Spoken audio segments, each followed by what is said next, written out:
Assalamualaikum warahmatullahi wabarakatuh. Alhamdulillahi wa kafa wassalatu wassalamu ala rasulillahil mustafa wa ala alihi wa sahbihi wa man wafa wa ba'd. Fa ya ahbaballahi wa ahbaba rasulih sallallahu alaihi wasallam, usi nafsi wa iyyakum bi taqwallahi faqad fazal muttaqun fala tamutunna illa wa antum muslimun. Faqala ta'ala ya ayyuhalladzina amanu taqullaha haqqa tuqatih wa la tamutunna illa wa antum muslimun. Para al-mu'takifin peserta i'tikaf yang seluruhnya semoga tanpa kecuali baik di sini atau dimanapun mendapatkan penerimaan terbaik si Allah Subhanahu wa taala, dirahmati dan dikabulkan doa-doa kita semua. Dan mirsa dimanapun Anda berada, berjumpa kembali dalam madrasah Imam Al-Bukhari, bahasan terkait dengan petunjuk Nabi sallallahu alaihi wasallam khususnya dalam mengisi ibadah siam kita. Semoga siam kita di hari ke-29 ya. 29 ini diterima oleh Allah Subhanahu wa taala, dan ini akan menjadi puncak perjuangan kita. Karena setiap tanggal 29 di bulan Hijriah itu akan terjadi ijtima. Ijtima ya, dari bahasa Arab ijtima itu asalnya menunjuk pada proses astronomis pertemuan antara tiga bagian, yaitu matahari, bulan dan bumi dalam satu garis yang sejajar. Ya, di situ disebut dengan konjungsi ya dalam istilah astronomi. Maka nanti ketika masuk ke waktu maghrib, saat matahari tenggelam, nanti proses bulan, awal bulan itu muncul disebut dengan hilal. Saat terlihat biasanya nanti di atas ufuk 0 derajat bila terlihat menggunakan metode ru'yat, maka besoknya ditetapkan sebagai hari baru, bulan baru. Ya, kemudian dalam hitungan hisab yang penting di atas 0 derajat, apakah 1 derajat kah, 2 derajat kah, atau di atas itu, maka besoknya di hari baru, bulan baru. Tapi jika tidak terlihat atau bahkan di bawah 0 derajat, dan sudah pasti di bawah 0 tidak terlihat, karena batasan yang disepakati kemungkinan terlihat, mungkin itu imkan, ya terlihat ru'yat. Jadi diambil jalan tengah oleh pemerintah kita antara hisab dengan ru'yat dengan kemungkinan batas terlihat, yaitu di 2 derajat. Ya, jika 2 derajat ini terpenuhi, maka besoknya adalah hari baru, bulan baru. Jadi besok Idul Fitri, kalau kemungkinan terlihat di batas itu, kemungkinan masuk awal baru, hari baru, bulan baru, 1 Syawal. Hari ini seperti saya janjikan, kita akan coba membahas satu bagian aspek pokok kehidupan kita yang langsung disebutkan dalam hadis Nabi Sallallahu Alaihi Wasallam sebagai pondasi hidup. Jadi sebetulnya setiap manusia yang hidup harus paham pondasi ini. Ini yang seringkali menyebabkan kita sulit menempatkan dalam beraktivitas, memikirkan sesuatu yang sudah teratur gitu. Sehingga jalan-jalan yang sudah diukur dan ditetapkan oleh Allah melalui Rasulnya, ini justru yang nggak ditempuh. Lelahlah kehidupan. Yang tadinya spirit kehidupan di dunia itu sebetulnya senang dan tenang. Itu sudah tegas Allah sampaikan ketika menurunkan Adam pertama kali untuk bertugas di bumi. Itu ada di Quran surah kedua Al-Baqarah di ayat 38. Allah sampaikan kullah bitu minha jami'a. Sekarang dimulailah tugas Adam itu sebagai khalifah di bumi untuk membangun, memakmurkan bumi, sekaligus pesan. Kata khalifah itu memberikan kesan akan saling menggantikan. Dari kata khalafa, yang saling menggantikan. Artinya Adam gak akan abadi. Ingat ya, Adam gak akan abadi. Jadi Adam meninggal, generasi melanjutkan, demikian seterusnya. Dan karena itu pesannya di Quran surah keempat An-Nisa, ya di ayat yang ke-9 itu tegas Allah menyampaikan, وَلْيَخْشَى الَّذِينَ لَوْ تَرَكُوا مِنْ خَلْفِهِمْ ذُرِّيَّةً ضِعَافًا خَافُوا عَلَيْهِمْ فَلْيَتَّقُوا اللَّهَ وَلْيَقُولُوا قَوْلًا سَدِيدًا. Hendaklah setiap orang tua itu merasa khawatir kalau nanti dia meninggalkan generasi setelah dia bertukar itu kan dengan misinya itu, ternyata lemah keadaannya karena nggak disiapkan. Ya, apa yang harus disiapkan itu? Ya, itu lemah di sini kata para ulama ada 3. Ya, lemah iman, ya, lemah ilmu, lemah harta. Jadi ini mesti kuat, diberikan pondasi yang kuat. Iman mesti kuat karena itu pegangan teguh kepada agama mesti kokoh. Ilmu juga mesti kuat karena ini dasar juga ya untuk mendapatkan kesuksesan dunia dan akhirat bahkan. Kemudian yang terakhir harta karena ini bekal juga yang dibawa untuk kemaslahatan dunia termasuk juga untuk akhirat. Ya, nggak mungkin kita bisa zakat kalau nggak ada harta. Nggak mungkin sholat bisa membeli pakaian yang baik menutup aurat kalau nggak ada harta. Puncaknya haji dan sebagainya. Nah, sekarang dari yang 3 pokok ini saya ingin turunkan beberapa yang penting, yaitu terkait dengan rizki yang kaitan eratnya dengan harta. Jadi kalau kita paham ini, apalagi masa pandemi seperti ini gitu kan, nah, kita akan dapatkan beberapa turunan dalam Al-Quran dan Hadis yang sifatnya sangat menarik. Saya mau turunkan dulu dalilnya ya, sehingga konstruksi pembahasannya utuh gitu ya, jelas. Jadi bukan persepsi kita, tapi dibangun di atas dalil-dalil firman Allah yang sifatnya sudah pasti dan keterangan Nabi SAW yang mutlak gitu kan, nggak bisa ditawar di sini. Nah, kita akan lihat bagaimana esensi rezeki dalam Al-Quran dan hadis-hadis Nabi Sallallahu Alaihi Wasallam. Pertama kita mulai dulu dengan Quran, ya surah ke-51, ini alurnya, ayat 22, ya. Kemudian kita turunkan ke bawahnya nanti Quran di surah ke-87 ya, Al-A'la ya. Ayat yang ketiga. Saya tuliskan dulu suratnya ya, supaya nanti tidak bertanya surat apa. Ini Ad-Dhariyat.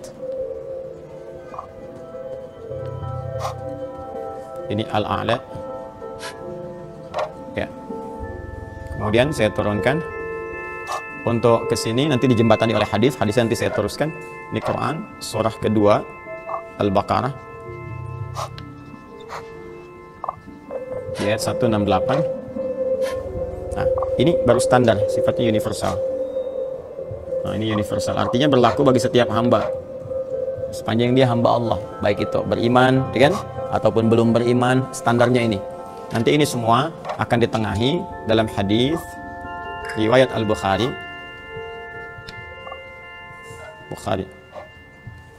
Kalau saya tidak keliru nomor hadis 3208, 3208. Nanti kita cek ya. Rawinya di sini Abu Abdurrahman, yaitu Abdullah bin Mas'ud. Abdullah bin Mas'ud. Kemudian dicantumkan juga oleh Imam An-Nawawi, dikutip karena ini pondasi kehidupan, maka Imam An-Nawawi pun memasukkannya dalam 42 hadis dasar disebut Al-Arba'in itu. Ya, di hadis yang keempat. Ya, Al-Arba'in.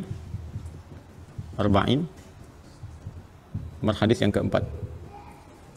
Coba yang bawa kitab Al-Bukhari cek dulu supaya saya tidak keliru ya. Di nomor hadis 3208. Kalau nggak salah 473 di kitab Anda itu yang saya bagikan di itu. Ada nggak? Sebelah kiri atas ada. Ya, ada Abi Abdurrahman Abdullah bin Mas'ud radhiyallahu ta'ala anhu, ya. Inna ahadakum yujma'u khalqu fi batni ummi, ada hadisnya? Inna ahadakum yujma'u fi batni ummi. Betul ya? Nah, alhamdulillah. Jadi ini ya, pas ya. Baik, ini yang universal. Sekarang kita khususkan untuk yang beriman. Ya, mesti ada bedanya ya. Kita katakan, ya Allah, saya beriman kepadamu.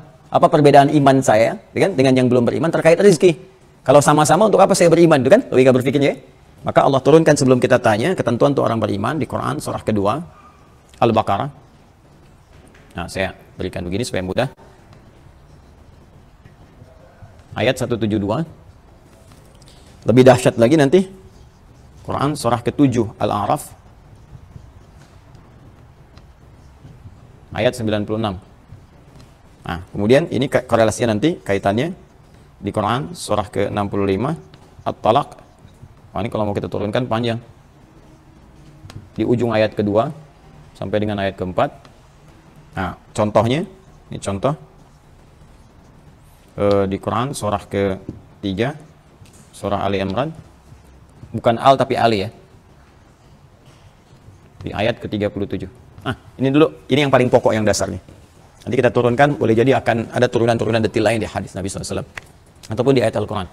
Pertama terkait dengan esensi rizki ya, sebagai pokok kehidupan, esensi rizki dalam Al-Quran. Baik, Allah Subhanahu wa Ta'ala mencipta manusia dan memberikan misi. Ya, bukan hanya mencipta, tapi memberikan misi. Penciptaannya ada di Quran surah ke-15 di ayat ke-28. Dan dahsyatnya penciptaan ini diperkenalkan kepada malaikat dan jin yang sudah tercipta lebih dulu. Allah berfirman, wa idh qala rabbuka lil malaikati inni khaliqum basyara min salsalin min hama'in masnun. Dan Muhammad SAW, saya infokan kata Allah, saya menyampaikan kepada semua malaikat dan jin yang telah tercipta lebih dulu, ya, saat Adam akan diciptakan, aku akan mencipta makhluk baru demi misi yang baru, misi yang khusus, ya, yang tidak akan diemban oleh malaikat, bukan pula oleh jin. Saking pentingnya misi ini, malaikat dan jin diinfokan.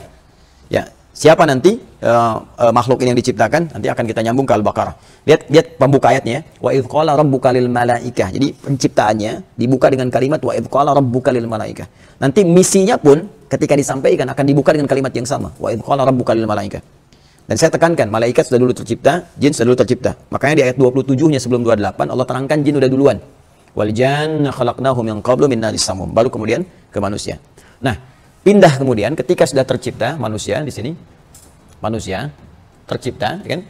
Nah, sudah tercipta tadi di Quran surah ke-15 Al-Hijr ayat 28, kan? Lalu sekarang misinya apa? Karena tidak boleh ada ciptaan Allah Subhanahu wa Ta'ala yang tidak mengandung makna, nggak ada faidah, nggak ada fungsi, nggak ada misi. Mustahil, ya. Karena semua apa yang diciptakan Allah pasti ada manfaat, ada visi, ada fungsinya dalam kehidupan. Baik, apalagi manusia. Ya, benda mati saja ada manfaatnya, apalagi manusia. Maka diinformasikan oleh Allah misi ya, di balik penciptaan manusia ini. Apa tujuannya? Disampaikan di Quran surah kedua Al-Baqarah. Saya tuliskan Al-Baqarah di ayat yang ke-30. Perhatikan baik-baik. Pembuka ini itu sama dengan pembuka yang di sini. Quran surah 15 dengan Quran surah 2 di ayat 28 dan 30 itu kalimat pembukanya sama. Jadi yang ini wa idz qala rabbuka lil malaikah, yang ini wa idz qala rabbuka lil malaikah. Seakan-akan misi manusia itu sama penting dengan penciptaannya. Jadi kalau ada manusia bertugas di bumi tidak membawa misinya, tidak mengimplementasikan misi yang telah Allah tetapkan, seakan-akan itu penciptanya dianggap tidak bermakna gitu bagi manusianya. Ya, seakan-akan saya nggak ciptakan kamu begini, gitu kan? Jadi ini penting untuk kita untuk membawa pemahaman ini supaya kita paham sampai dengan usia segini betul nggak kita membawa visi ya dan fungsi yang Allah telah berikan kepada kita. Apa itu? Wa idz qala rabbuka lil malaikati inni ja'il. Yang pertama inni khaliqun, yang kedua inni ja'ilun. Sebentar, sedikit sekali pengayaan yang singkat. Ya. Ini kembali ke Allah. Khaliqun. Inni ja'ilun. Awalnya sama-sama pembuka awalnya. Saya ingin terangkan kata ini yang paling penting. Khaliq. Khaliq ini bukan sekedar mencipta, tapi pencipta dari bahan yang sama sekali tiada, sampai mengadakan bahannya juga. Dari awal penciptaan. Jadi dia nggak butuh bahan, nggak butuh apapun, bahkan dia yang menciptakan bahannya di awal. Ya, dari semua aspeknya. Itu disebut khaliq. Dari kata khalaqa. Makanya makhluk manusia nggak bisa disifati dengan nama ini. Khaliq. Ya, diberi nama langsung misalnya Khaliq misalnya, nggak bisa. Harus pakai Abdul di awalnya, Abdul Khaliq misalnya. Karena sifat penciptaan manusia membutuhkan kepada materi yang lain. Ya, misalnya ini mau buat meja nih, nggak bisa misalnya ada khalaqat tawilah, nggak bisa. Dia menciptakan meja nggak bisa, karena bahannya bukan dia yang ciptakan. Dia hanya merangkai dari bahan-bahan yang telah ada. Ya, makanya dalam bahasa Arab yang sekarang pembuat sesuatu itu bisa dikatakan sani'. Ya, kalau dia sifatnya bahan-bahan pabrikan atau rakitan-rakitan sani'. Ya. Pak Sony, bapak yang suka kreasi gitu kan, buat sesuatu. Sani' atau mukhtari' dari kata ikhtara'. Mukhtari'. Ya. Atau mubdi', kalau penemu sesuatu dari bahan tapi orang belum banyak tahu. Ya, sekarang kan banyak penemuan-penemuan kan? Itu mubdi' namanya. Mubdi'. Dalam aspek duniawi ya, kalau dalam aspek syariat justru salah. Ini yang disebut bid'ah itu sifatnya. Ya, jadi maaf, agama itu nggak butuh penemuan. Karena sudah berbentuk pedoman, nggak usah ditemukan lagi gitu ya, kecuali turunan-turunan dalil di situ yang menghasilkan kemudian bimbingan dalam kehidupan. Dan itu pun sifatnya sudah ada gitu ya, tinggal kita kemudian lakukan pengayaan untuk praktikalnya. Jadi ini untuk manusia. Ya, jadi mubdi', mukhtari', sani'. Adapun khaliq hanya bagi Allah. Jelas ya? Baik. Nah, ini pencipta dari yang tidak ada menjadi ada. Ketika sudah tercipta dan harus diberikan fungsi, apa manfaatnya, fungsinya apa? Maka berubah kalimat menjadi ja'ala. Ya, orang yang memberikan fungsi ya, atau zat yang memberikan fungsi pada hasil yang tercipta itu disebut dengan ja'il namanya. Ya. Jadi kalau ini misalnya spidol sudah ada, saya ingin katakan ini fungsi spidol. Ana ja'iltu ya hadzal qalama misalnya katiban ya, untuk menulis misalnya kan, atau wasilah lil kitabah sebagai perangkat untuk menulis. Ya, maka Allah sampaikan saya mencipta manusia dan saya berikan fungsi kepada manusia, misinya tuh ini.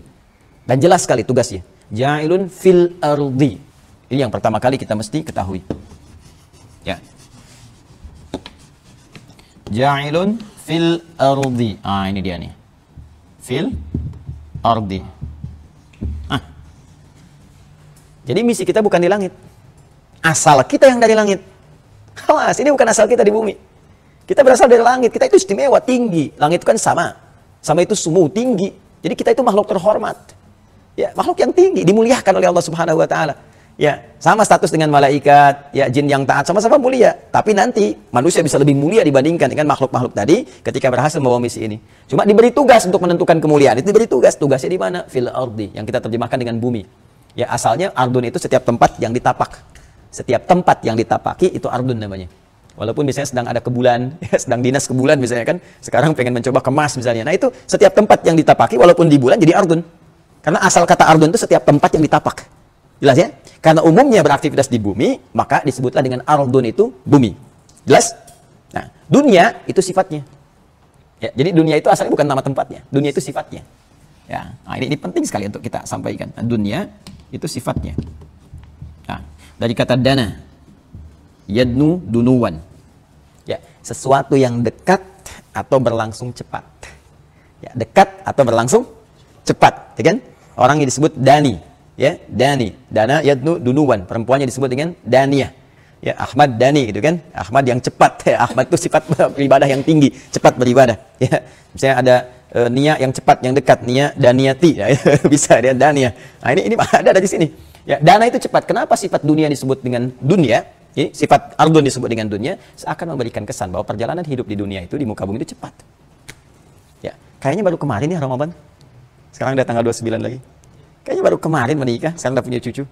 Ya, kayaknya baru kemarin kita kayaknya singkat, cepat. Itulah dunia.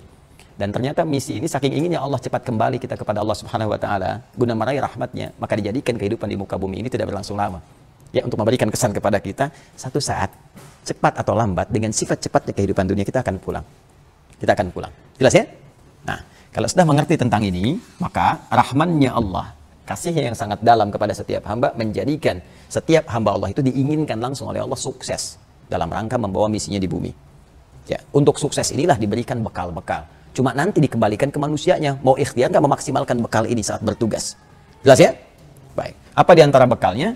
Ini ja'ilun fil ardi, ini ya. Jadi misinya, kalau misi kan selesai, misi komplit kan harus kembali kan? Laporan kan? Sama saja kan? Kita pulang. Nah, ini misi komplit, kita pulang kembali kepada Allah, lalu dievaluasi bagaimana misi kita itu yang disebut dengan hisab nantinya. Nah, ketika kembali ini membawa misinya apa? Ja'ilun fil ardi khalifah. Tadi saya katakan, khalifah itu setidaknya punya dua makna yang utama.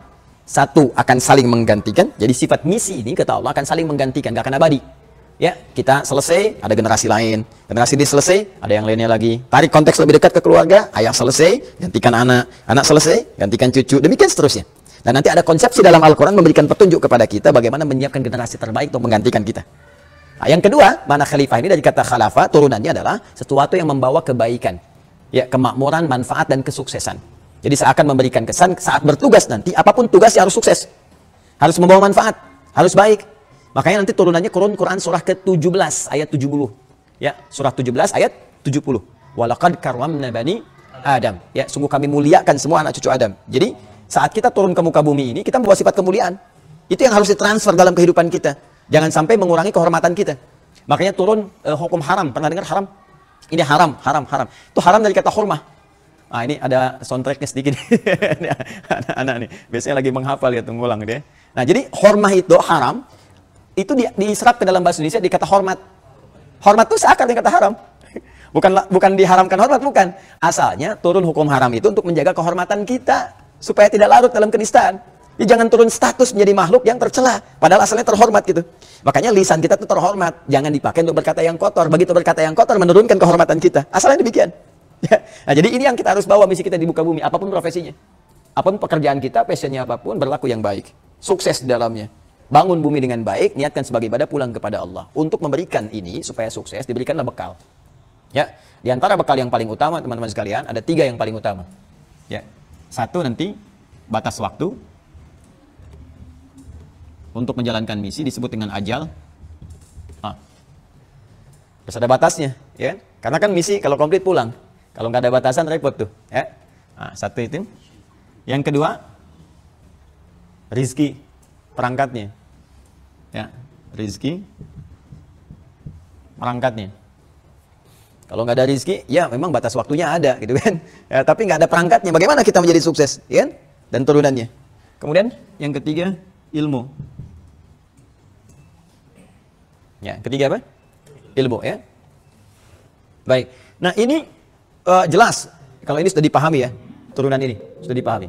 Sekarang Allah memperkenalkan dulu pertama ini ilmu di ayat 31-nya. Oke? Wa 'allama Adam al-asma'a kullaha, gitu kan? Nanti di ayat 31, nanti saya cerita di kesempatan yang lain. Ya, di kesempatan yang lain untuk membahas ini supaya kita tidak terlampau panjang masuk ke dalamnya, dan saya tunjukkan betapa dahsyatnya turunan ini sampai menjadikan di Amerika itu melakukan riset dari ayat ini dan menyimpulkan bahwa manusia itu dahsyat. Tidak ada makhluk paling pintar di muka bumi ini, ya, selain manusia. Sampai di riset bagaimana kapasitas memori manusia itu. Ya, sekian ratus juta gigabytes itu ya, yang memorinya bisa menangkap segala hal. Nanti saya turunkan di sini. Saya ingin masuk bahasan kita sekarang terkait dengan yang ini dulu, yang rizki. Ya, jadi ini kita akhirkan yang ini. Kita masuk sini dulu. Khairul umuri awsatuha. Banyak orang galau, apalagi dalam situasi pandemi semacam ini, gitu kan? Ini terhambat pekerjaan, terhambat begini, begitu, dan sebagainya. Seperti apa sih konsepsi Al-Quran memberikan jalan kepada kita untuk mendapatkan rezeki dengan ikhtiar yang kita tempuh, dan bagaimana jalan ikhtiarnya? Ya. Yuk kita kesini dulu. Quran surah 51 ayat 22.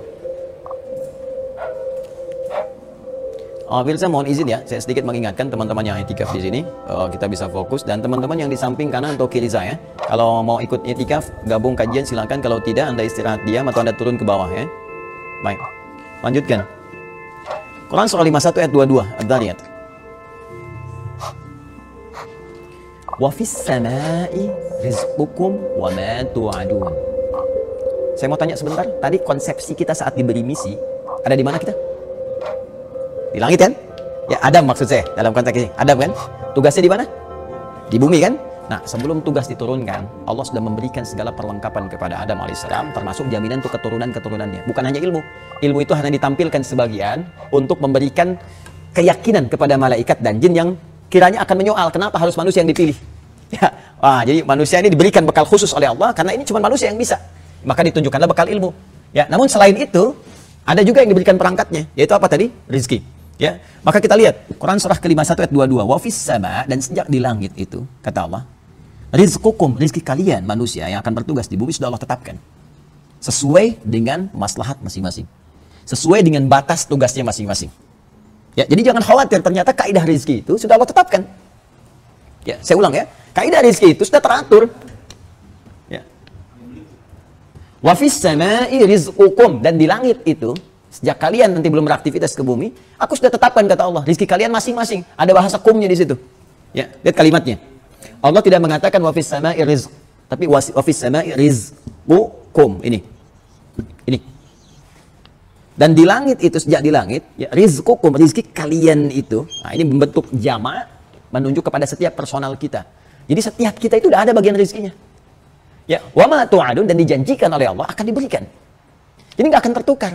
Makanya kalau orang Islam, orang beriman, juga non-muslim, mau mengkaji konsepsi ini, nggak akan terjadi pencurian. Ya, karena setiap kita udah dapat bagiannya, nggak akan tertukar. Ya, hanya kurang kerjaan kalau ngambil rezeki orang lain. Kenapa? Sebab kalau bukan punya kita, pasti akan balik kepada pemiliknya. Mau ditunggu apapun, mau di dunia, ya tenang dari awal begini, nanti 2 tahun kemudian, 5 tahun kemudian, 10 tahun kemudian, ternyata diketahui, karena TPPU misalnya kan, ada yang diingatkan, pesantren ada yang diarahkan untuk mendekat kepada Allah supaya paham lagi. Nggak ketemu di dunia, nanti akan kembali. Baik di keturunan, dikejar kembali. Ada yang di alam kubur, sampai di akhirat. Kalau sampai di dunia ini tidak tersalurkan dengan baik, dijaga oleh dia, tidak sampai misalnya, di akhirat Allah kembalikan. Dalam bentuk pahala-pahala kebaikan yang ditukar nanti oleh orang yang zalim tadi. Jadi ini konsepsinya kalau kita paham, nggak akan pernah ada rezeki tertukar saat di dunia. Mustahil. Ya, mustahil. Dulu ada putri yang tertukar, mungkin. Rezeki yang tertukar, tidak. Jadi kalau orang paham, sekali lagi, orang nggak akan tergerak untuk mencuri. Demi Allah saya katakan ya, mengambil rezeki yang punya kita, itu hanya melelahkan diri saja. Karena pada akhirnya akan kembali kepada pemiliknya. Ya, putar-putar di situ aja, pada akhirnya balik lagi. Ini satu. Ya. Nah, kemudian wa ma tu'adun, dan dijanjikan oleh Allah akan diberikan. Jadi sudah janji, Allah sudah komit. Ya, sudah komit ini rezeki. Ketika tugas kita dimulai saat di dunia, ya, itu dengan sifat yang cepat, di bumi kita menapak, dengan itulah kemudian rezeki Allah persiapkan untuk diberikan pada kita. Bagaimana caranya? Ini yang kita teruskan. Pertama, sifat rezekinya terukur sesuai dengan maslahat hidup kita. Walladzi qaddara fahada, sabbihisma rabbikal a'la, alladzi khalaqa fasawwa. Tuh lihat turunannya. Sabbihisma rabbikal a'la. Hanya Allah yang Maha Agung, yang Maha Suci, ya, yang berhak menentukan segala aspek kehidupan. Alladzi khalaqa fasawwa. Dialah Allah yang telah menciptakan dan memberikan kesempurnaan dalam aturannya. Khalaqa, bukankah mencipta khaliq? Ya kan? Alladzi khalaqa, dan Allah telah menciptakan. Siapa yang diciptakan di antara kita? Fasawwa, lalu memberikan kesempurnaan dalam hukumnya. Apa di antara yang sempurna itu? Walladzi qaddara fahada. Perhatikan ya, ini indah sekali rumusan diksinya. Walladzi qaddara, dan dialah Allah yang menetapkan kadar dengan terukur. Baik, menetapkan kadar dengan terukur, fahada, dan memberi petunjuk kepada kita bagaimana mendapatkan kadar yang telah terukur itu. Sekarang kita pengen tahu apa di antara kadar yang terukur ini. Dan dari mana kita bisa simpulkan itu bagian dari rezeki? Keterangan Nabi yang terdapat di sini. Makanya saya katakan ditengahi di sini. Ya, lihat rumusannya di sini, tengahi oleh hadis Al-Bukhari, nomor hadis 3208. Ya, saya coba bacakan di adinda yang pegang kitab. Langsung ke bawah ke hadisnya. Qala inna ahadakum yujma'u khalquhu fi batni ummihi 40 yawman thumma yakunu 'alaqatan mithla ذلك ثم يكون مضغة مثل ذلك ثم يبعث الله ملكا فيؤمر ب40 بأربع كلمات ويقال له اكتب عمله ورزقه وأجله. Ini dia. Uktub amalahu wa rizqahu wa ajalahu. Ketemu kan? Baik, saya bacakan hadisnya yang versi riwayat Muslim. Ini kan tadi Al-Bukhari, saya bacakan versi riwayat Muslim. An Abi Abdurrahman, ya, Abdullah bin Mas'ud radhiyallahu taala anhu qala, qala Rasulullah sallallahu alaihi wasallam wa huwa as-sadiqul masduq. Ingat ini yang mau saya tekankan. Dari Abdullah bin Mas'ud, semoga Allah meridai kepada beliau. Abdullah bin Mas'ud itu termasuk sahabat Nabi yang indah bacaan Al-Qur'annya. Ya, saking indah bacaannya itu, nanti ada dua sahabat, Ubay bin Ka'ab dan Abdullah bin Mas'ud. Saking indah bacaan Quran, pernah terjadi begini. Beliau baca Quran, tiba-tiba angin datang. Terus pohon-pohon kurma itu goyang gitu ya. Beliau berhenti dulu bacanya. Diam lagi. Baca lagi, kencang, semakin kencang. Karena kekhawatiran, takut, datangilah Nabi. Dilaporkan kejadian itu. Apa komen Nabi? Kata Nabi SAW, tahukah engkau, saking bagusnya bacaanmu, malaikat itu berlomba turun ke bumi untuk mendengarkan bacaanmu. Kalau tadi engkau nggak berhenti, hancurlah tempat-tempat sekitarnya. Saking banyaknya malaikat turun. Makanya di muka bumi, Abdullah bin Mas'ud cuma satu. Bayangkan kalau setiap kita seperti Abdullah bin Mas'ud, hancur mesti lisan. Semua terbang gitu kan.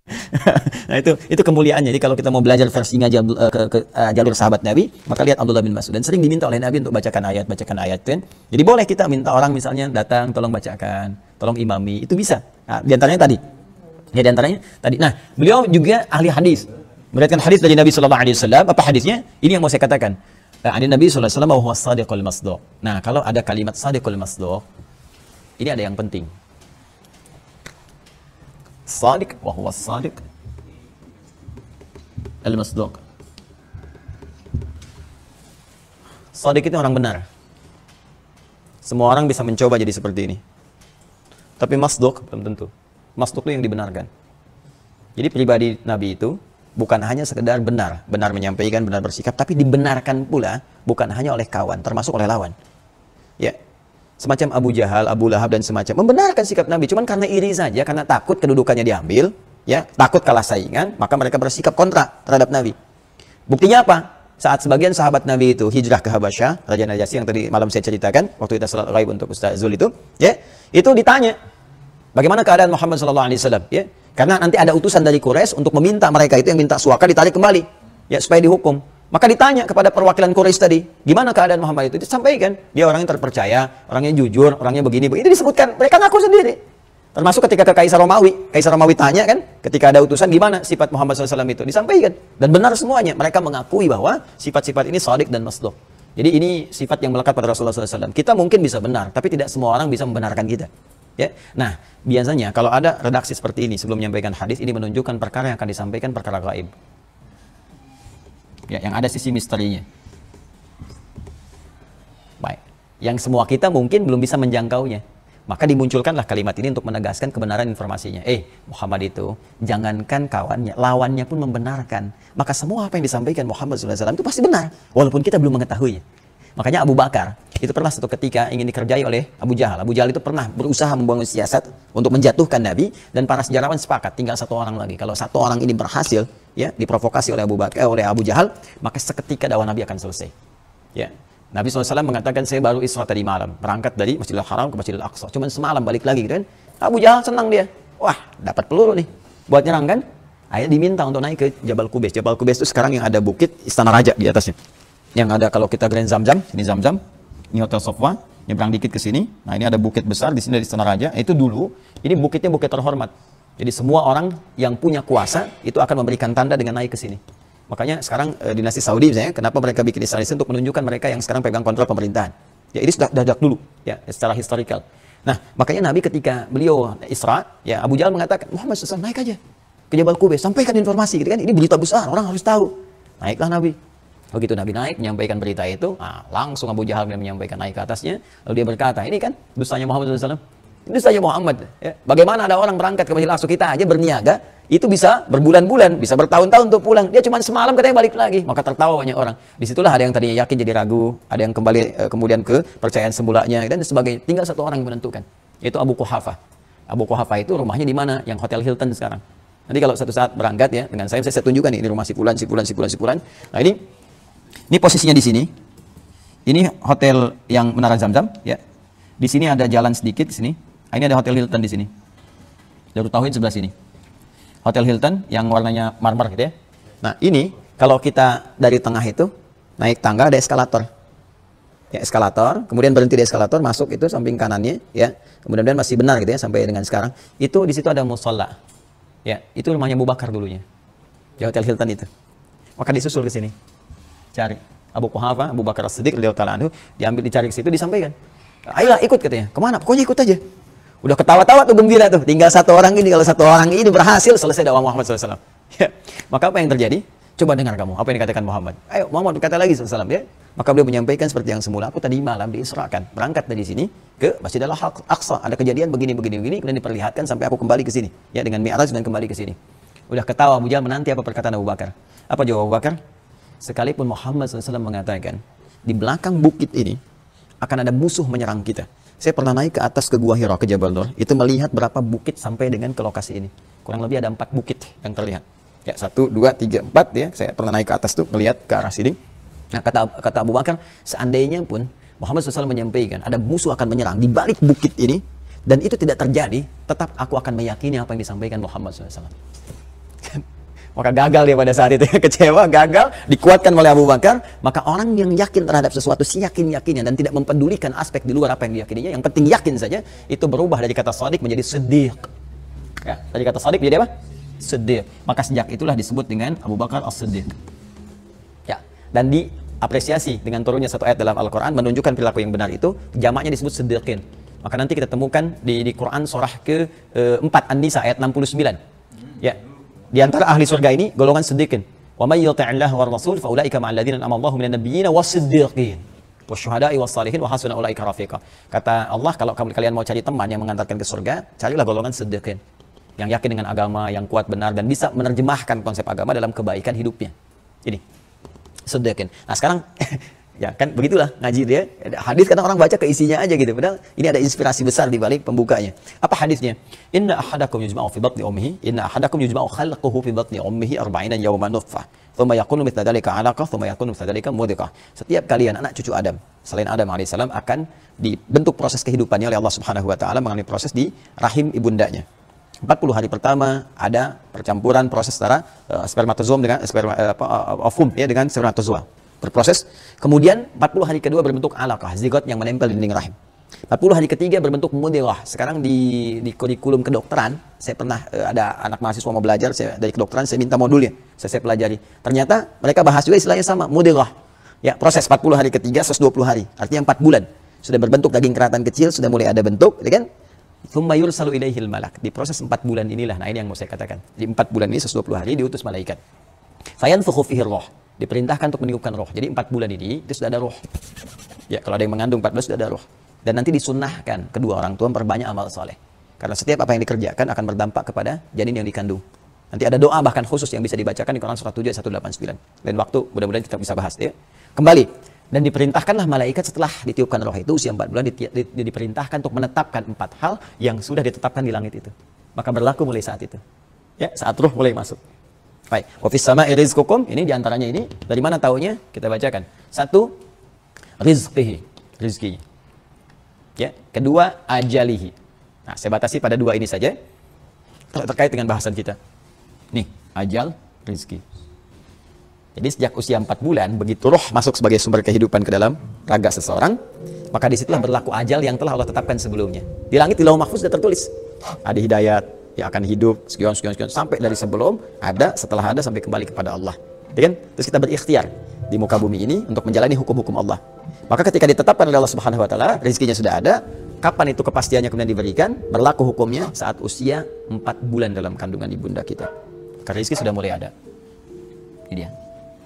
Nah, itu Allah masih ngatur lewat orang tua, dikasih, makanya nggak boleh orang tua kasih yang haram. Karena terus akan melekat kepada jiwanya dan nyambung ya kepada anaknya. Ya, mohon izin sebelum sampai kepada ikhtiar kita, saya ada sedikit sekali ya untuk berbagi, singkat dan padat. Awal saya pulang dari Indonesia, saya mengajar satu komunitas. Ada kajian ibu-ibu setiap Kamis waktu itu. Sunnah Nabi Kamis untuk waktu ibu-ibu mengaji itu. Nabi pernah ini kapan aja bisa mengajar itu ya. Cuma Nabi itu punya jadwal kajian untuk ibu-ibu hari Kamis. Itu menarik tuh ya. Nah, ada seorang ibu membawa satu anak. Anak itu unik sekali. Karena gini, ibunya tuh salehah, bapaknya soleh taat. Tapi anaknya beda.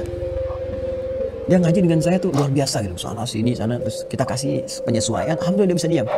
Dia belajar senang, dia setelah itu mulai lagi lah anak-anak, tapi melebihi batas bercanda anak-anaknya gitu ya, dengan yang gaul. Kita masih bisa kontrol. Begitu dia pulang, waktunya pulang, ibunya langsung berkata, alhamdulillah Ustaz, katanya. Kenapa? Terima kasih banyak, anak saya bisa duduk, bisa belajar. Itu di tempat lain, kalau saya sudah antarkan, pasti saya tunggu dulu sebentar, karena nanti gurunya di dalam akan mengantarkan lagi, dibawa pulang. Jadi nggak ada satu sekolah pun yang bisa bertahan ya. Jadi antarkan lagi pulang. Ini sebetulnya Ustaz saya adopsi. Nah, tadi satu keluarga, ayahnya banyak berbuat tindakan kriminalitas, ibunya senang mabuk. Bahkan saat hamil pun masih minum katanya. Jadi dia lahir anak kembar, satu dibawa oleh salah seorang public figure, nanti satu lagi oleh beliau dibawa.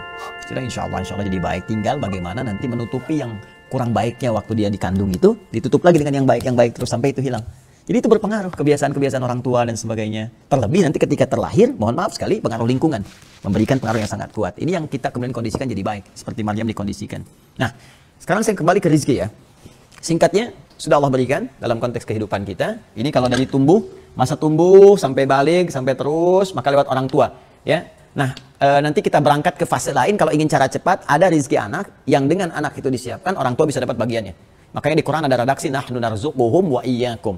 Kamu jangan takut dengan anak. Kalaupun sekarang misalnya kamu kondisi cukup, ya, berikhtiar belum maksimal, kamu takutnya anak-anak, kayak sampai ada yang, mohon maaf sekali, mohon maaf, ya, ada yang mengakhiri jiwanya, ada yang buang, ya, ke panti ini, panti itu, ada yang buang tengah jalan. Itu dikecam oleh Al-Quran sejak dulu, 15 abad yang lalu. Perilaku itu nggak bagus kata Allah. Bahkan ada nanti di anak, saya tetapkan rezeki yang bermanfaat untuk orang tuanya. Ya, tapi dikasih jalan. Di antara jalannya dekatkan pada agama. Kalau nggak percaya silakan. Jadikan anak Anda atau cucu misalnya hafal Quran aja, penghafal Quran. Nanti lihat barokahnya kepada kedua orang tuanya. Ya, bukan hanya apresiasi, kadang-kadang ada hal-hal lain yang kita sudah berusaha nggak terwujud, begitu anak dapat terwujud. Itu ada anak para penghafal Quran kecil-kecil. Orang tua udah nabung bisa haji, bisa umrah, umrah aja nggak bisa. Begitu anaknya hafal Quran tiba-tiba kamu haji, kamu umrah, orang tuanya ikut. Itulah barakah anak, dia dapat, orang tua ikut. Ya, prestasi dunia juga begitu. Anak dapat beasiswa, orang tua dapat bagiannya. Demikian. Jadi ada lewat ilmu, lewat iman dan turunan-turunannya. Nah, ada sebaliknya. Orang tua dapat rezeki diberikan kepada anak bagiannya, itu yang nafkah konsepnya. Nah, cuma kita akan tinggalkan kedua ini. Kita akan terfokus kepada personal kita saja. Bagaimana cara kita mendapatkan rezeki itu. Ya, baik tidak terkait dengan orang tua ataupun orang tua kepada kita. Sekarang lihat konsepsinya. Nah, ini secara universal dulu ya, umum. Karena ini statement yang Allah sampaikan dalam Al-Quran untuk hamba. Kalau hamba kan menyeluruh sifatnya. Ya. Nah, kalau sifatnya menyeluruh, maka diksinya yang disampaikan oleh Allah itu berupa nas kalimatnya. Ya, bentuknya an-nas. Kalau sudah ada an-nas, nah ini dipahami umumnya mencakup seluruh kalangan manusia, mau beriman mau tidak. Maka hukum Allah menetapkan demikian. Ya, termasuk rizki nanti. Ya, termasuk rizki. Karena rizki ini konsepsinya ketika diberikan mengantarkan dia mendekat kepada Allah. Boleh jadi dengan rizki ini, dia menjemput hidayah untuk beriman. Jelas ya? Yuk kita turunkan. Rizki tadi ditetapkan di mana? Di langit kan? Tugas kita di mana? Di bumi kan? Nah, berarti Allah punya kewajiban menurunkan, memberikan rizki itu ke kita di bumi kan? Nah, maka sejak usia 4 bulan berlaku ketetapan Allah. Nah, yang ditetapkan di langit tadi sudah mulai harus berlaku sampai kepada hamba Allah ini. Nah, bagaimana prosesnya kita bisa mendapatkan itu? Ya, nah diaturlah di Quran surah kedua ayat 168. Paling kanan, agak ke bawah sedikit di mushaf standar. Ya ayyuhan nasu. Tuh, redaksinya sudah pakai nas. Nah. Ya ayyuhan nasu, hai semua manusia, dimanapun kalian beraktivitas, dimanapun kalian berada, berdomisili. Telah saya sampaikan kan huruf ya itu untuk memanggil yang dekat, menengah ataupun jauh. Bagaimanapun keadaan kalian, sepanjang kalian manusia. Ya, kulu mimma fil ardi tuh.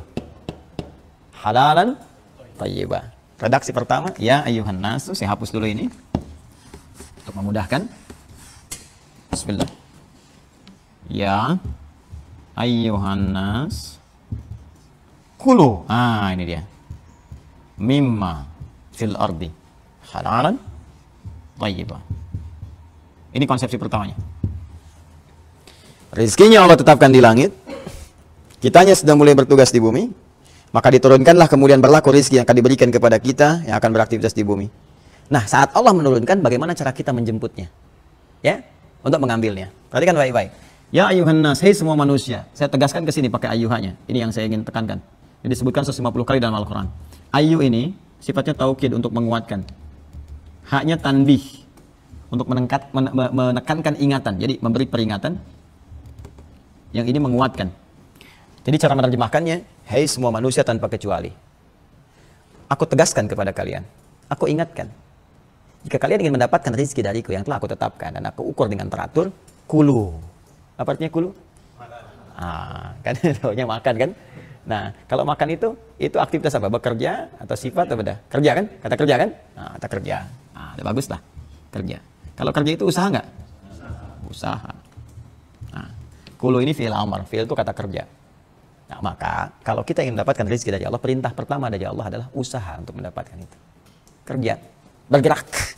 Ya. Sepanjang kita mau bergerak, beraktivitas, ya tuntutan Allah sederhana. Bergerak aja. Minimal motivasi terdepannya itu untuk mencari makan, kebutuhan pokok.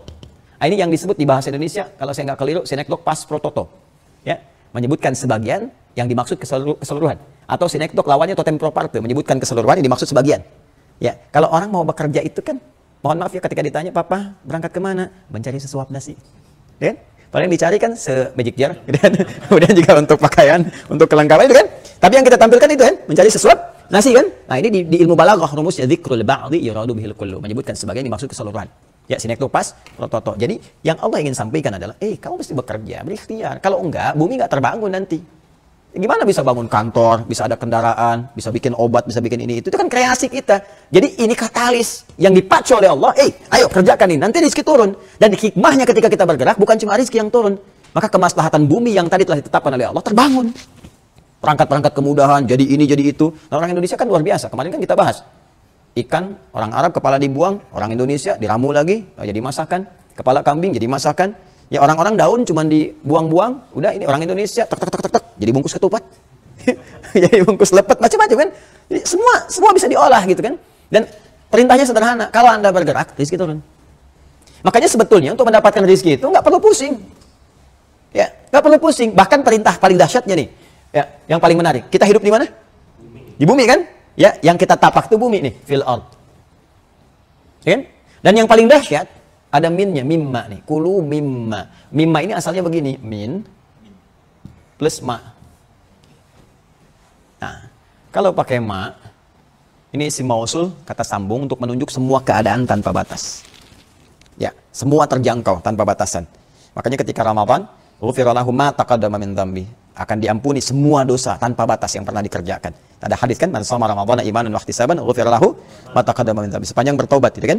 Nah, ini pun tanpa batas disambungkan ke bumi di sini. Allah sampaikan, saya bentangkan seluas-luasnya di seluruh wilayah bumi.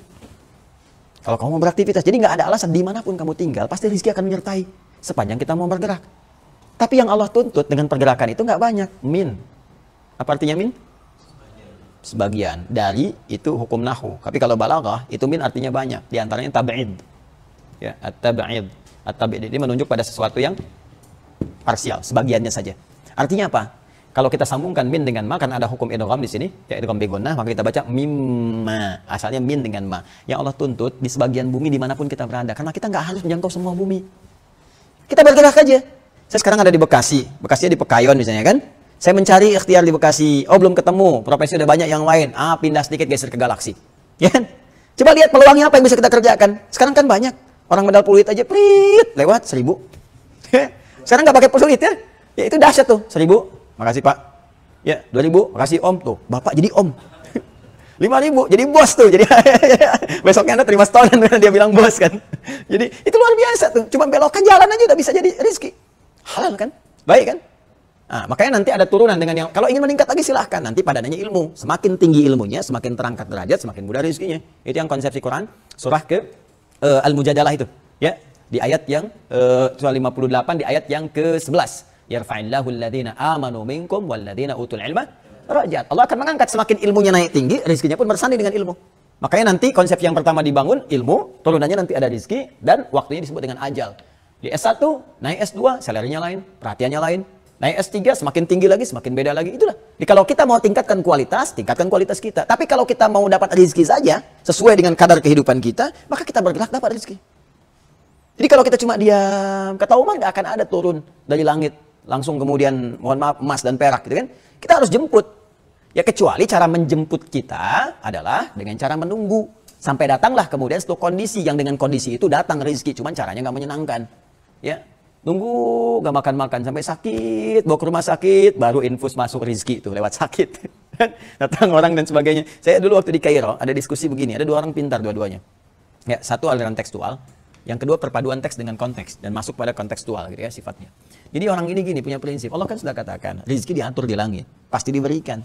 Kita nggak usah repot. Yang udah diatur katanya udah. Ya dia nggak baca aturannya bagaimana. Yang penting Allah sudah mau kasih, kita tunggu. Nggak bisa kata yang satu, harus kita ikhtiar dulu. Ikhtiar baru datang. Kita buktikan lah. Jadi yang satu ingin membuktikan. Saat kayak gini kita nih, ya kita etikaf. Kalau di Timur Tengah itu nggak harus Ramadan. Kadang-kadang ada zawiyah. Zawiyah itu untuk khusus kita menyendiri, baca, bertakarrub pada Allah. Sisi yang lain tuh ya. Kayak kita punya nih di sini misalnya atau tempat sebagian belakang masjid itu. Itu masuk dia. Dia sembunyi di balik meja. Dan ada kebiasaan etikaf di situ. Dia sembunyi di balik meja supaya nggak ketahuan. Nah biasanya ada orang donatur kasih makanan. Ya, setiap waktu gitu ngelihat. Hari pertama masuk lihat ada berapa orang. Ya hal min akhir, ada lagi yang lain nggak? Katanya saya mau ngasih makanan nih. Nggak ada karena dia kan sembunyi. Kan nggak boleh ngapa-ngapain, diam. Kan? Tanya marbot nggak tahu, karena marbot nggak tahu ada yang sembunyi di situ. Hari kedua tanya lagi kan, ini saya kasih lagi ada yang lain, nggak ada, kan? Dia mulai gelisah tuh, lapar. Hari ketiga dia nggak tahan, dia udah nggak tahan, begitu datang lagi orang nanyakan kan, ada lagi yang lain katanya kan, ini saya mau pindah ke tempat lain kalau nggak ada yang lain kan, dia ngasih kode, gitu kan. Baik, begitu dia ngasih kode, rupanya ada orang, kata marbot kaget, begitu dilihat dah kelihatan orang lapar kan. Kenapa anda nggak bilang katanya kan? Dikasih aja kemudian 2 bagian, 2 box lah kalau kita. Begitu dikasih itu temen yang tadi diskusi langsung nyamperin ke dia, dia katakan kan saya udah bilang dari awal, rizki itu mesti diikhtiarkan dicari walaupun dengan gitu. Paham ya? Nah, ini kadang-kadang kalau kita nggak puasa kan orang ceramah berarti dia pengen minum kan? Nah ini yang saya maksudkan. Ya jadi jangan putus asa, jangan ada alasan ya kayak pertanyaan yang tempo lalu kan. Di sini diponis saja di pekerjaan itu kan kita bisa mencari yang lain, berikhtiar. Yang penting Allah menuntut kita ikhtiar. Kadang-kadang ini yang terjadi seringnya begini. Bukan nggak dikasih. Tapi Allah itu sangat pencemburu pada ketakwaan kita. Jadi kalau sudah orang mendekat kepada Allah itu dijaga oleh Allah. Dinaikin dulu sampai merasakan kenikmatan mendekat kepada Allah. Lalu setelah itu terjadi sesuatu yang sangat dahsyat. Akumulasi dari ikhtiar dia selama dia mencari itu. Bisa. Sekarang ada apa? Selasa. Nah, Selasa ya kan? Selasa ada yang kerja nih. Ya, taruhlah melamar pekerjaan atau nyari atau kemana. Terus dalam pandangan manusia nggak dapet tuh. Bukankah setelah itu dia berdoa kan? Meningkatkan salatnya. Ya, kadang dia tahajud, kadang dia puasa, kadang macam-macam. Nah, itu tanda pertama. Jadi kalau kita sedang mendapatkan keadaan seperti itu, cepat ambil. Dekati Allahnya tambah lagi. Tingkatkan ibadah. Boleh jadi yang ditunggu oleh Allah itu, ini aspek ibadahnya. Mudah bagi Allah menurunkan rezeki. Cuman kamu kemana aja? Sekarang kamu baru datang bisa tahajud. Kemarin kamu jarang. Hampir nggak pernah. Gak pernah puasa sunnah, gak pernah baca Quran. Kalau cuma nyari dunia, jangankan kamu yang belum beriman pun bisa dapat itu. Cuman iman kamu fungsinya apa? Bakal kamu pulang bagaimana? Maka kita kemudian diminta oleh Allah untuk mendekat dulu. Mendekat, Rabu, kadang belum dapat, Kamis, ya. Begitu Jumat, tiba kemudian kita Jumatan, niatnya nggak nyari rezeki, mau Jumatan ya. Tiba kemudian ada orang tiba-tiba datang misalnya. Aku ada peluang nih pekerjaan, begini. Langsung ya, kirimkan CV-nya, besok kita keluarkan berapa gaji yang diminta. Kadang terjadi. Tiba kemudian dapat bagian sembako, dapat bagian ini itu yang kalau dihitung itu akumulasi pekerjaan kita dari Selasa, Rabu, Kamis. Ya. Tapi memahami ini butuh praktek dari Al-Qur'an dan butuh mempraktekkan nama kita sebagai mukmin. Mukmin itu dari kata iman. Iman itu yakin tanpa ragu. Dalikal kita pula hudalil. Nah, jadi terhadap qadar Allah ini mesti yakin. Kalau kita ragu nggak akan dapat. Ini dulu di zaman-zaman dulu sering terjadi yang seperti ini dan sudah paham fikihnya. Dia ada sahabat, ini kisah nyata ya, nanti dulu tuh masih banyak buku nih, Mas Fahad nih rajin baca buku dan tahu udah koleksi buku itu. Dulu ada buku kalau masih ingat itu, kisah orang-orang soleh kan, 30 kisah teladan, sekian kisah teladan. Di antara sekian kisah itu ada kisah nyata, zaman orang-orang soleh terdahulu. Dia berusaha berikhtiar, di rumah sudah nggak ada makanan macam-macam, dia berikhtiar. Berangkat, nawarkan jadi kuli panggul di pasar dan sebagainya kan. Lalu apa yang terjadi? Dia nggak dapet tuh, datang kemudian ke musala. Dia bermohon lagi pada Allah, ya Allah aku sudah berikhtiar seperti apa yang kau perintahkan, mau berikan rezeki kepadaku seperti apa yang telah kau janjikan. Dia berikhtiar, setiap berikhtiar dia jaga waktu sholat, ke masjid lagi, terus lagi seperti itu. Di rumah belum dapat, hari pertama belum dapat, kan? Hari kedua sudah tahan lapar. Hari ketiga ini yang paling dahsyat. Hari ketiga dia berangkat, dia sudah tahu keadaan keluarga. Ya, istri dengan anak-anaknya, istrinya sudah luar biasa bagaimana sifat solihahnya sampai memberikan gambaran kepada anak-anaknya untuk tidak putus dalam harapan mendoakan bapaknya dan sebagainya. Tapi kan namanya anak pasti lapar. Udah mulai nangis dan sebagainya, maka pura-pura dia goreng. Jadi dari batu, kemudian dia masukkan ke kayak sangrai gitu, ya tanah begitu, seperti mau masak-masak kayak gini. Anak-anaknya menahan lapar. Suaminya, teman-teman sekalian, apa yang terjadi? Dia mulai ke pasar. Kemudian dia tahu, wah kalau saya nggak pulang ini repot juga gitu kan. Di rumah bagaimana? Maka kemudian dia berusaha untuk menyenangkan, memberikan harapan. Dia masukkan batu-batu karung. Dia bawa ke musola, disimpan di luar. Seperti tadi. Nah, ini sunnah nanti sebelum berangkat kita dulu yang saya terangkan dengan sifat subuh kan, datang kepada Allah meminta untuk eksekusi rencana kita, pulang dari situ pun kalau bisa mampir dulu ke masjid. Jadi ya, sunnah kita kalau udah bekerja mampir ke masjid. Nanti dampaknya banyak. Pertama, aura kita jadi lebih teduh. Jadi pekerjaan kantor auranya nggak dibawa ke rumah, tapi aura masjid yang dibawa ke rumah jadi tenang, nyaman. Dan kita bertawakal sehingga dijaga oleh Allah. Orang ini pulang dari musola berangkat, di perjalanan dia itu saat dari pasar mau ke musola, saat dia di musola itulah tiba kemudian ada orang datang ke rumahnya. Dia menyampaikan, ketok pintu nyampaikan ada siapa? Ya saya dapat titipan untuk menyampaikan upah dari pekerjaan ya suami Anda dari tuannya. Upah dari pekerjaan suami Anda dari tuannya. Lihat ya, dalam bahasa Arab tuannya itu Rob. Ya makanya orang Arab menyebut Rob kepada tuan. Ya karena itu turun kemudian Allah menegaskan tidak ada tuan di antara tuan-tuan yang paling tuan kecuali Allah. Qul a'udzu birabbin nas ya, Rabb. Dulu yang dipenjara bersama Yusuf alaihissalam itu ya, ketika Yusuf dituduh dan masuk penjara kan ada beberapa bagian, terus ditakwilkan mimpinya terus bebas kan. Saat bebas itu masih ingat, Nabi Yusuf pesan kan kepada kawannya ini, tolong ingatkan aku di sisi tuanmu nanti bahwa aku nggak bersalah. Bacakan ayatnya, hafal. Uzkurni 'inda rabbik.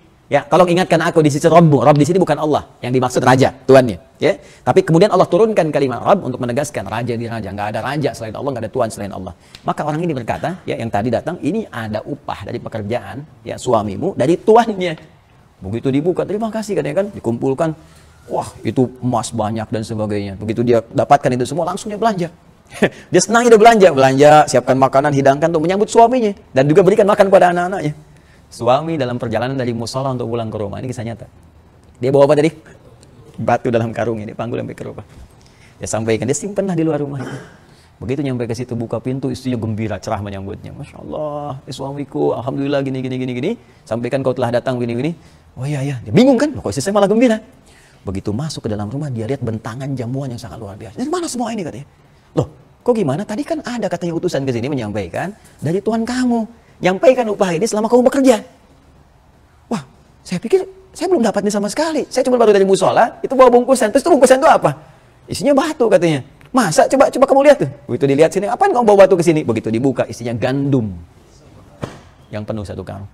Maka mereka tersungkur semua bersujud pada Allah Subhanahu wa taala. Rabb di sini yang dimaksudkan Allah Subhanahu wa taala mengutus malaikat menyamar dalam bentuk manusia, membawakan hasil dari ikhtiar dia yang bertawakal kepada Allah. Jadi tuh sunnah datang ke masjid, berangkat pekerjaan balik lagi ke masjid, tawakal kepada Allah, maka Allah berikan satu bagian dari apa yang tidak kita sadari. Ya, wa yarzuqhu min haitsu la. Ini dia. Nah, at-talaq. Wa may yattaqillaha yaj'al lahu makhraja wa yarzuqhu min haitsu la. Cuman takwa itu modalnya iman. Makanya amanu dulu baru takwa. Ya, amanu baru la'allakum tattaqun. Jadi kalau kita nggak yakin, nggak bisa. Di kita ada yang begitu. Dulu ada pendeta, kemudian masuk Islam. Saya bertemu orangnya. Ya, namanya Martinus, kemudian masuk Islam, ganti sedikit jadi Martinez kalau nggak salah. Ya, jadi dia tetap sama dipertahankan, tapi dia singkat Muhammad Tri Sutisna. Ya, waktu itu Muhammad Tri Sutisna gitu. Dia sama begitu pindah ke Islam. Ya, mengalami satu kesulitan-kesulitan, kan? Tapi dia rajin tahajud, itu mendawamkan takwa dalam bentuk tahajud. Ya, kadang-kadang apa yang terjadi? Begitu dia malam-malam ada yang ketok, ya begitu ketok dia keluar, ya taunya udah ada beras di atasnya ditutup sendal gitu kan, itu cukup untuk kebutuhan dia. Macam-macam lah kisahnya, panjang kalau saya mau teruskan. Cuma nanti kita terhambat di sini. Jadi itu gambarannya. Nah, jadi kita ikhtiar. Sampaikan kepada kawan-kawan, ikhtiar. Dan kita memberi jalan. Kalau ada kawan-kawan membutuhkan ke lapangan, kan? Nah, untuk yang beriman, ini yang dasar saya mau berakhir di sini. Apa bedanya iman kita dengan yang belum beriman? Pasti ada beda. Kalau ini kita tempuh, maka Allah akan berikan sesuatu yang sangat luar biasa khusus untuk orang yang beriman. Quran surah kedua ayat 172. Jadi yang tadinya di kanan di bawah pindah ke kiri ke atas. Ya, perhatikan kalimatnya. Kalau untuk yang belum beriman kan universal, umum ya. Umum sifatnya, termasuk juga beriman, tapi masih umum kan ya ayuhan nas kan. Ini ayatnya pindah menjadi amanu. Ya ayyuhalladzina amanu. Ya, dari kata nas pindah kepada iman. Ya ayyuhan nas pindah menjadi ya ayyuhalladzina amanu. Perhatikan baik-baik ya. Ya ayyuhalladzina amanu. Ini. Tuh, yang disebut imannya. Ya, seakan sebelum kita berkata ya Allah, ini kan masih umum, saya beriman, apa faedah iman kita? Langsung Allah turunkan ayat, ya ayyuhalladzina amanu. Semua orang yang punya iman. Iman kalian pun tetap harus menempuh sunnah dulu untuk mendapatkan rezekiku. Apa itu sunnahnya? Kulu. Tuh. Tetap bekerja. Dia orang beriman juga harus kerja. Ya, tetap sama, kerja, beraktivitas, berikhtiar dan sebagainya. Cuma bedanya dalam pekerjaannya apa? Kalau yang ini kulu mimma fil ardi halalan thayyibah. Maaf ya, ini harus diikutkan nih, halal dan thayyib, legal, tidak melanggar hukum setempat, apalagi hukum syariat. Thayyib, dari yang halal itu dapatkan yang baik, yang sesuai kebutuhan, yang kita butuhkan, itu aspeknya. Thayyib itu sesuai kebutuhan. Ya. Nah, di sini pindah ke sini, ya ayyuhalladzina amanu kulu min thayyibati ma razaqnakum. Ini yang dahsyatnya ini. Ya, saya garis ya. Kulu, silahkan kamu bekerja dulu, berikhtiar aja, apa aja dulu. Ya, apa aja dulu. Yang paling menarik, yang ini kan mimma fil ardi. Kita harus berangkat kemana nih? Cari, ini nggak ada, pindah ke sini, nggak ada, pindah ke sini, dan sebagainya. Yang penting ikhtiar kan? Yang ini, lihat baik-baik. Sepanjang kamu mampu tingkatkan imanmu kepada Allah dan meningkat dengan baik, ma razaqnakum, kamu tetap ikhtiar. Tapi ikhtiar kamu nggak akan sulit. Karena kami yang akan siapkan rezekimu sepanjang kamu mau ikhtiar. Yang penting ikhtiar aja. Ya. Bisa jadi ke masjid tiba-tiba dapat makanan. Bisa jadi demikian. Ya, yang penting ada ikhtiar, dengan niat untuk berikhtiar. Mewujudkan. Jadi iman itu bersanding dengan ini. Makanya saya sering katakan, bekerja itu, kalau kita niatkan karena Allah, jadi ibadah. Karena panggilannya iman. Sama dengan puasa. Ya ayyuhalladzina amanu kutiba alaikumusiyam. Kita puasa kan dapat pahala. Maka kerja pun dapat pahala. Jangan dikira mencari nafkah nggak ada pahalanya. Makanya saya sering katakan pada teman-teman yang berkarir atau bekerja dimanapun, saya sering tanya, puluhan tahun kerja jadi ibadah nggak? Kan? Ibadah itu manfaatnya apa? Manfaatnya ketika diniatkan jadi ibadah, ternyata mempercepat datangnya rezeki. Dan yang mengirimkan siapa? Nah, yang kemarin saya bahas, dengan keagunganku kata Allah, aku janjikan, kalau kamu benar imannya, mencari dengan baik, maka seketika itu juga aku percepat datangnya rezeki kepadamu. Nah, yang paling menarik ini, lihat sini. Ini kan ya ayyuhan nasu kulu mimma fil ardi halalan. Yang ini ya ayyuhalladzina amanu kulu min thayyibati. Disebutkan lagi thayyib ini, tapi bentuknya jamak. Thayyibat, jamak dari kata thayyib. Tapi halalnya dibuang. Halalnya nggak disebutkan. Kenapa halal nggak disebutkan? Karena kalimat iman sudah disebutkan duluan. Karena pemilik iman itu mustahil mencari yang haram. Karena imannya otomatis membimbing dia untuk mendapatkan yang halal. Nah, jadi kalau kita ingin cepat mendapatkan rezeki dari Allah, jangan sekali-kali terpikir mendapatkan dengan cara yang haram. Jangan sekali-kali. Ya, karena iman itu ada. Makanya kata Nabi, la yasriqul mu'min innama yasriqu huwa mu'min. Enggak mungkin orang beriman itu mencuri, korupsi, menipu. Ketika dia melakukan itu ada iman dalam jiwanya. Intinya menunjukkan ada kelemahan di imannya. Ya, maka kalau kita ingin mendapatkan cepat dari Allah, berpikir yang positif kepada Allah, kuatkan iman kita dengan amal soleh, karena iman bersanding dengan amal soleh. Ya, tingkatkan amal soleh kita, semakin kuat imannya, semakin cepat Allah berikan. Maka yang diberikan oleh Allah itu adalah min thayyibati. Thayyib adalah satu kebutuhan kita, ya, secara fisikal, materi fisik. Satu kebutuhan kita yang terkait dengan materi fisik, ya, makanan, pakaian, dan sebagainya. Nah, ini sifatnya kalau sudah butuh berarti berkah. Jadi kalau ada orang bisa mengelola harta rezeki sesuai kebutuhan, berarti berkah hartanya. Ya, karena ciri harta yang tidak berkah diantaranya apa? Dikoleksi sesuai keinginan nafsu, tapi nggak dibutuhkan, nggak digunakan. Ya, kumpulkan ya pakaian, kendaraan, perangkat, macam-macam, setiap ada, pengen, tapi dipakai nggak. Ini menunjukkan kurang berkah. Berkah itu ziyadatul khair, bertambah nilai manfaatnya. Nah, kalau nggak bermanfaat, untuk apa gitu? Jadi kalau Anda misalnya dapat gaji 10 juta, 5 juta, 3 juta per bulan, tapi cepat habis, sehari habis, 2 hari habis, dan bukan aspek kebutuhan. Yang mengkonsumsi dengan itu, ini menunjukkan dia nggak berkah. Ya, tapi kalau dapat 1 juta, 500.000, bertahan sebulan. Ya, saya punya kawan dulu, orang awak, ya, dari Bukit Tinggi, Masya Allah. Datang ke Tripoli dengan saya bareng-bareng satu angkatan. Bawa cuma $50. Itu $50, bertahan selama 4 tahun di sana. Ya. Dan dia ingin balas itu dengan bekerja keras untuk menghajikan ibundanya. Dia dapat itu, dia ingin kembalikan kepada ibunya dalam bentuk ibadah haji. Itu bertahan dan berkah hidupnya sampai sekarang. Ada kawannya malah nggak bawa apa-apa. Minta gitu. Ini luar biasa. Ya, jadi ini yang mau saya sampaikan. Saya sedikit ya. Saya pernah datang ke satu daerah. Karena anak saya pengen ngerawat kambing. Dengar Nabi pernah menggembala kambing, pengen Buya gembala kambing. Ayo saya bawa. Satu tempat, naik bukit Buning. Saya dengar ada orang soleh ngelola kambing. Begitu ke situ lihat, itu kambing baru datang katanya. Masya Allah, saya coba lihat. Kambing itu, ada yang mulutnya ditutup dengan potongan aqua. Yang ada setengah liter itu ya, yang agak ditutup tuh. Saya tanya itu kenapa ditutup? Ya, sakit atau bagaimana? Lihat jawabannya. Orang desa yang jarang ngaji seperti kita, tapi bagaimana dia menjaga imannya kepada Allah. Itu bukan sakit Gus katanya. Itu kambing, sengaja kami tutup dari tempat kami beli di bawah, supaya di jalan dia nggak makan yang bukan haknya. Itu saya terpaku begini, keluar air mata saya menetes. Saya bilang, saya mengajar dan banyak orang datang ke Majelis Ta'lim, tapi Anda yang mempraktekkan isinya. Jadi makanya dapat 100.000, 200.000 untuk per bulan itu berkahnya luar biasa. Kami datang tuh makanan, ikan, apa ada aja gitu. Itu sangat luar biasa. Jadi kisah-kisah itu banyak kami koleksi gitu. Itu sangat luar biasa untuk menginspirasi. Jadi saya katakan kalau iman kita bisa meningkat, maka berkah Allah berikan. Berkah. Walaupun cuma dapatnya 100.000, tapi berkahnya luar biasa. Ya kita dapat 500.000, tiba-tiba mau belanja, kawan traktir. Mau gini, buah, teman-teman antarkan, dan sebagainya. Dan gak pernah gitu selesai, terus begitu. Ya. Nah yang terakhir, ada yang paling dahsyat. Ini saya akhiri. Quran surah 7 ayat 96. Ya, Quran surah 7 ayat 96. Paling kanan sebelah atas. Tadi kan Nas kan? Terus ini iman kan? Nah, sekarang tambah lagi satu. Semakin kita tambah dengan kebaikan, semakin cepat rezeki mengalir. Dan Allah tawarkan untuk semua tanpa batas, bukan 1-2 orang. Seakan ingin memberi kesan bahwa rezeki Allah itu terbuka untuk siapapun. Rahmat Allah sangat luas. Apa kata Allah? Walau anna ahlal qura amanu, iman tuh, wattaqau, plus takwa, imannya tambah takwa. Nah, coba saya tanya lagi, rezeki tadi di mana ditetapkan? Langit kan? Nah, diturunkan kemana? Sekarang perhatikan, kalau iman kita tingkatkan, diisi dengan takwa maksimal, walau anna ahlal qura, kalau ada satu penduduk negeri, satu semuanya, bukan 1-2 orang. Kita berdoa di Indonesia ya kan? Baik semua. Amanu, mereka mau beriman kepada Allah.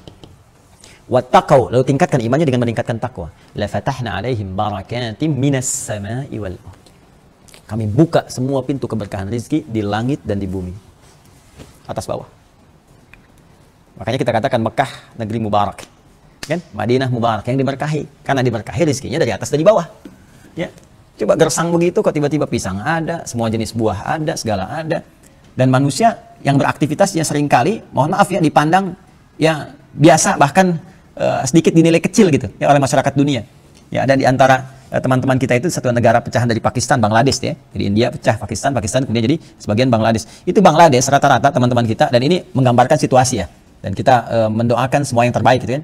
Kalau kita temukan di bandara ada, ini ada, macam-macam ada, dan mau menerima upah berapapun yang penting bisa bekerja gitu kan.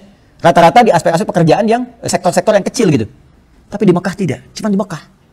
Bagaimana Allah mengangkat status sosialnya jadi pemilik hotel, dan kemudian pemilik mobil, kendaraan macam-macam, catering, itu bisa naik statusnya.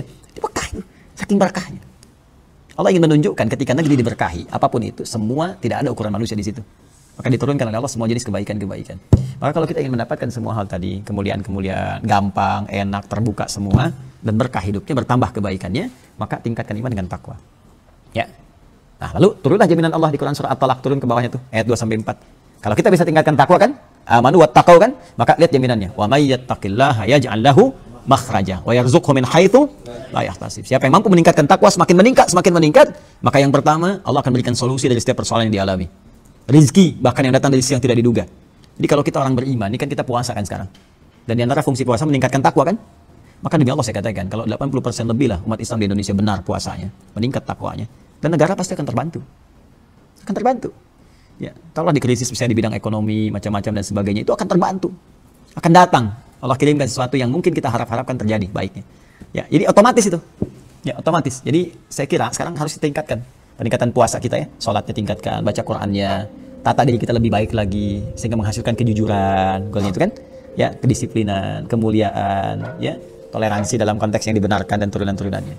Kemudian terakhir, kalau kita tanya, gimana contohnya? Adakah jaminan dari Allah untuk itu terwujud atau hanya janji saja? Allah buktikan lewat Maryam, Quran surah Ali Imran ayat 37.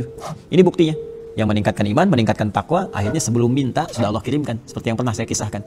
Dan Maryam itu bukan nabi, bukan rasul. Makanya kita nggak bisa ngeles, itu kan nabi Allah, itu kan rasul. Ini bukan nabi, bukan rasul. Itu kan laki-laki ya Allah, ini saya kirimkan perempuan. Namanya Maryam. Disiapkan oleh orang tuanya, meningkatkan iman dan takwa. Apa yang terjadi? Kullama dakhala 'alaiha Zakaria al-mihraba wajada 'indaha rizqa. Tuh. Rizqa, istrinya Mas Fahad, rizqa. Wajada 'indaha rizqa. Ya. Fataqabbalaha rabbuha biqabulin hasanin wa anbataha nabatan hasana wa kaffalaha Zakaria. Kullama dakhala 'alaiha Zakaria al-mihraba wajada 'indaha rizqa. Mihrab itu tempat untuk meningkatkan iman dan takwa. Begitu ditingkatkan itu, datang rezeki. Setiap waktu. Ya, sampai Nabi Zakaria berkata, "Qala ya Maryam anna laki hadza?" Dari mana semua ini? Apa jawabannya? Qalat huwa min indillah. Lihat ujungnya, innallaha yarzuqu may yasha bighairi hisab. Ini konsepsinya. Kalau kita mampu meningkatkan iman dan takwa, Allah kasih rezeki dari sisi yang tidak terduga, bahkan nggak ada batas. Dan itu kemudian dipraktikkan, Nabi ajarkan pada sahabat. Ya, Abdurrahman bin Auf mempraktikkan, modal cuman pakaian, meningkatkan rezeki kepada Allah. Ya, beliau orang kaya di Mekah, kekayaannya banyak. Masuk Islam, diambil kekayaannya, kemudian dipersilahkan hijrah dengan pakaiannya saja. Dan dibiarkan, nggak dieksekusi untuk memberikan kesan kepada masyarakat waktu itu nih. Kalau masuk Islam begini hasilnya. Dan belum tentu selamat sampai dengan ke Madinah, jaraknya 400 kilo. Kan banyak badai dan sebagainya. Nyampe ke Madinah, orang Madinah sangat baik perilakunya sampai diabadikan di Quran surah 59 ayat 9 sampai 10. Wa yu'thiruna 'ala anfusihim walau kana bihim khassasah, saling membantu luar biasa. Yang haus disambut dengan orang bawa minuman, lapar bawa makanan. Orang kaya jadi fakir diterima oleh orang kaya lagi. Apa pertanyaannya? Ya, lihat kalimatnya baik-baik. Akhil karim dalam bahasa kita. Sama itu Anda kunta ghaniyan, saudaraku yang baik. Aku dengar kau pernah kaya. Ya, kalau ingin kaya lagi, khudh nisfa mali, ambil setengah kekayaanku. Ambil setengah kekayaanku. Ya, karena tahu orang biasa kaya kan beda, ya. Cara bersikapnya, kemudian kan gaya hidupnya dan sebagainya. Makanya di rumus fisika itu F1 ya sama dengan F2, gaya gerak sama dengan gaya dorong. Ya, semakin tinggi kan semakin besar, gitu kan?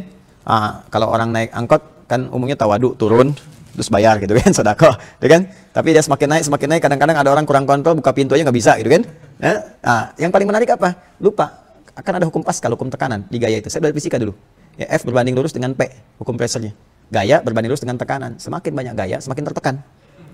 Jadi dikiranya ini banyak gaya tampilannya gitu kan, Abdurrahman bin Auf. Takutnya tertekan hidupnya karena turun status kan. Silahkan ambil setengah hartaku. Aku dengar kamu ditinggalkan keluargamu. Kalau ingin menikah lagi, silahkan pilih perempuan paling cantik di Madinah, atau bahkan dari keluargaku, atau bahkan di antara istriku. Aku ceraikan, kasih untuk kamu sebagian. Masya Allah. Ini jangan dipikir pakai gambaran kita ya, Tega ngasih istri sendiri, bukan begitu. Nanti ini lain konsepsinya, makanya masuknya pakai iman dulu. Kalau belum paham akalnya pakai iman, nanti iman datang hikmah, membimbing akal untuk paham. Ya, untuk mengerti begitu caranya. Maka apa jawabannya? Saya tanya deh, kalau antum jadi Abdurrahman bin Auf, apa jawabannya? Datang ke Bekasi, antum itikaf luar biasa, tinggalkan keluarga, harta nggak ada, ambil setengah harta saya. Kalau perlu, belum dijawab, udah jawab ya. Ya. Apa kata Abdurrahman bin Auf? Jazakallahu khair, semoga Allah berikan pahala kepada Anda. Hari ini ainal aswaq. Cukup tunjukkan kepada aku di mana pusat bisnisnya. Ya. Ternyata apa? Ternyata Abdurrahman bin Auf sudah dibekali oleh Allah melalui lisan Rasulullah dan prakteknya konsepsi bagaimana meningkatkan takwa. Kan setahun sebelum hijrah itu sholat. Dan diantara makna sholat itu untuk mencapai kesuksesan, falah itu. Maka diajarkan maknanya. Makanya kalau kita tahu makna sholat dari awal sampai akhir, sukses hidup. Ya, walaupun definisi sukses kembali kepada capaian kita masing-masing dan target kita. Maka tunjukkan di mana pusat bisnisnya, di situ beliau kelola, dipraktekkan. Terus dekat lagi ke Allah, sholat, apa dan dipakai semua. Apa yang terjadi? Ya, nggak nyampe 3 bulan itu sudah terkumpul harta beliau luar biasa. Ya, untanya sudah mulai naik cukup banyak, kambingnya cukup banyak, dinarnya hampir 10.000 dinar waktu itu. Ya, setahun jadi orang paling kaya di sana. 2 triliun.